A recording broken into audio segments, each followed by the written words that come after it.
Marcy and Brad just broke up, and go past the first 3 lights, and then take the next left. I don't really then think drive 5 she's more happy, blocks, but and you should be who there. am I to judge, right? Park on the right. That's I'll what see I you heard later last tonight. night. It's hard to concentrate on 2 things at once, like texting and driving. Stop the text, stop the wrecks. How will you stop texting and driving? Tell us at stoptextstopwrecks.org. Brought to you by the National Highway Traffic Safety Administration and the Ad Council.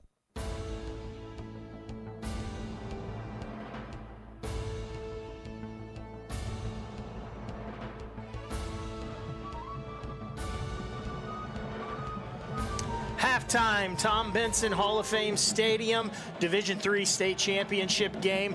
Toledo Central Catholic has a 14-7 lead over Bishop Watterson, but man, it was not easy at all so far in this first half for Toledo Central Catholic. A muffed punt late in the half by Watterson's Cal Mangini gives the Irish the ball in the red zone, and they're able to punch it in with 18 seconds left to take that lead. Ryan Baker here with you at the half. Glad to be joined by my buddy TJ Downing of the OHSAA Radio Network, of Stark Media team, and just all kinds of stuff you're doing, TJ. First, let's talk about what we saw here in the first half on this field. Toledo Central Catholic, the favorites. Nobody really gave Bishop Watterson a chance, and the Eagles came in and hung with them. You did. You gave him a chance, as we talked earlier. A little bit of a chance. Yeah, I'll tell you what. For me, it was interesting to see this big offensive line for Toledo Central Catholic and how they would come out and operate, obviously average in, let's call it about 280, 285 across the board, a couple 300-pound-plus guys up there, and then the size of the defensive line for Watterson, to see how they would be able to hold up, how Dominic Purcell would play, behind his smaller defensive line, and they came out and they were firing. They were handling their business, doing things the right way, and then the drive that they were able to put together, the Fighting Irish, where Marquand Boswell was able to finish it off, and he just rolled behind, big, thick legs, offensive lineman pounding. Got a chance to catch that little video action down there on the field of it, but you could kind of feel that energy coming back towards Toledo Central Catholic, where Watterson had it coming out the gates, and I don't think anybody expected that. And then you mentioned Dominic Purcell there, the middle linebacker for Watterson. When the Mr. Football finalists were announced, I think a lot of people were taken aback. Defensive player? Yeah. Who's this kid right. from Bishop Watterson, 6 foot, 190 pounds? You couldn't have watched this first half, though, and said that's not one of the best football players in the state of Ohio. He was everywhere. Yeah, without a doubt. And I come from a cloth that's like, it doesn't matter how big you are, how small you are. What you have right here in the left side of your chest is what really counts. That's the immeasurables on the field, and that's what Purcell has. Obviously he'll be playing college football on Saturdays, but you want to be able to go out here and leave your mark. We've talked about it with my guys over here at TKDS Sports on our pregame tailgate show. Cementing your legacy, first opportunity to be able to put a state championship on the trophy case, in the trophy case, how you're remembered for doing something like that, and they're still in this ball game. For me, I want to see how they respond. Everybody always talks cliche. We know what are the adjustments at halftime, what's coach saying to his guys at halftime, and I personally think that Watterson's going to come out here and stay in this ball game. They've got confidence from the first half, because ultimately what didn't happen is they're not down by 21 or 28, which most people expected.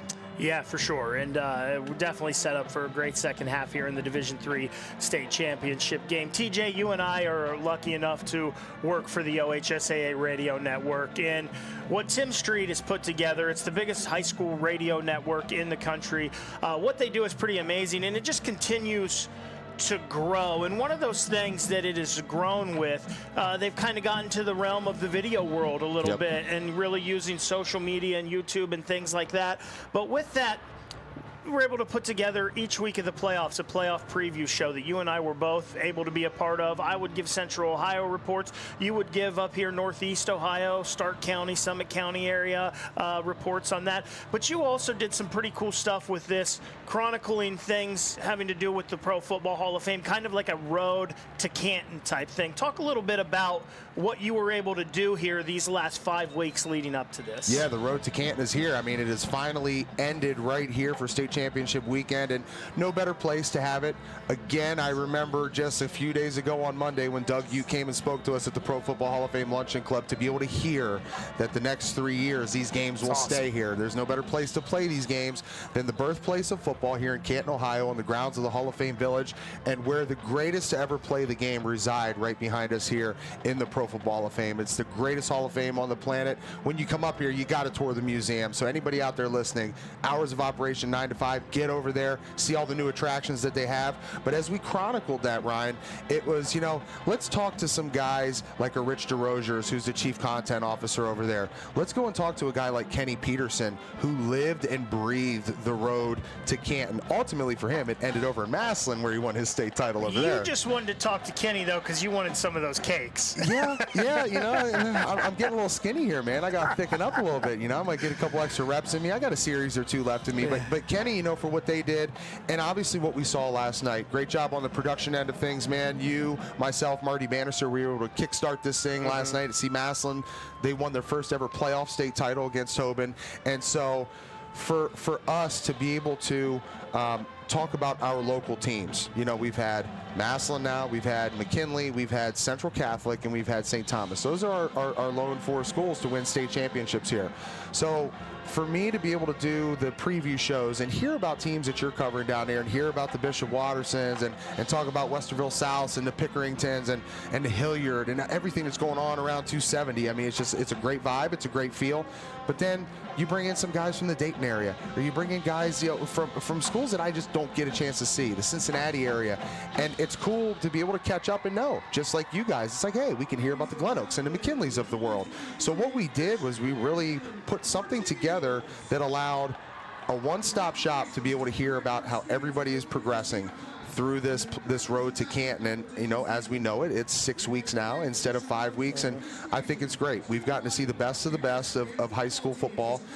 What we've seen thus far in 2 games, between Kirtland winning their title and Massillon winning their title, it's been fireworks. It's been fun to see. I love it. Halftime here at Tom Benson Hall of Fame Stadium. Division III state championship game going on right now. Toledo Central Catholic leads Bishop Watterson 14-7 at the half. Joined here at halftime by TJ Downing, not only a colleague of us here at the OHSAA Radio Network, also a former Buckeye. I didn't mention that, of course. Maybe we'll talk about that here in a minute. But Stark Media.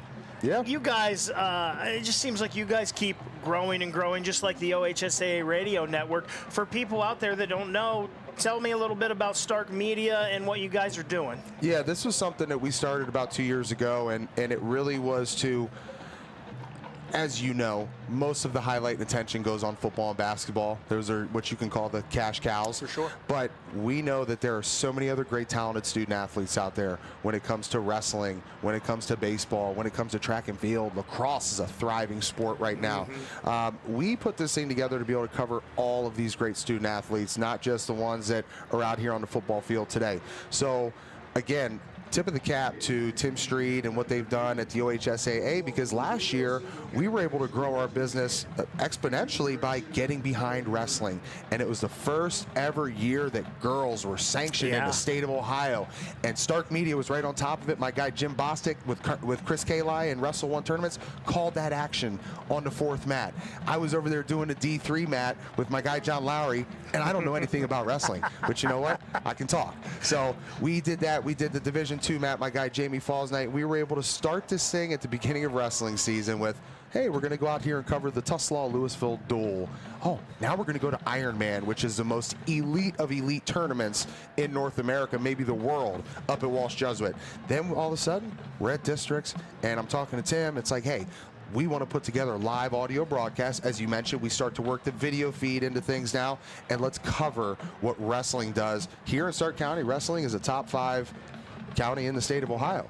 And for us to be able to be on top of that and cover these other sports, allow us to grow our business, it's been really special, man. I've enjoyed it. It's allowed me to stay around athletes. When it's over, when those lights go down, you know, as Justin will tell you, you know, we're in the limelight for so long. Once that's off, you got to find a new purpose. And for me, it's been able to give back and cover student athletes and shine that light onto them. You mentioned Justin Zwick, who's calling this game for us here on the OHSAA Radio Network. You guys were teammates down at Ohio State.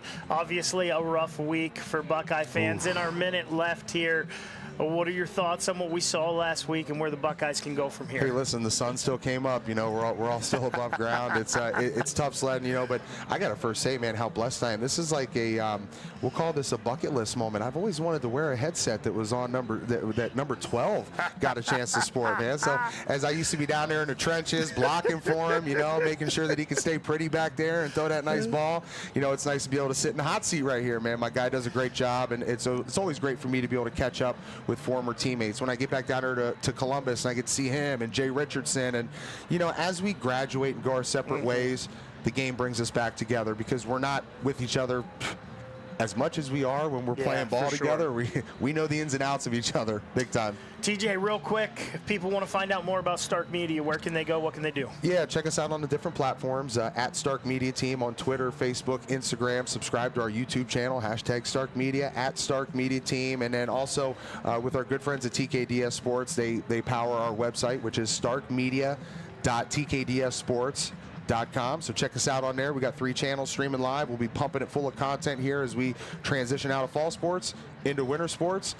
Here we go. TJ, appreciate you joining me here. Everything you do for high school sports and here on the OHSAA radio. Thanks, brother. Appreciate it, my man. It is former Buckeye TJ Downing of Stark Media and, of course, the OHSAA radio network. Again, halftime Division III state championship game. Toledo Central Catholic leads Watterson by a score of 14-7. We'll come back next and give you some of the stats.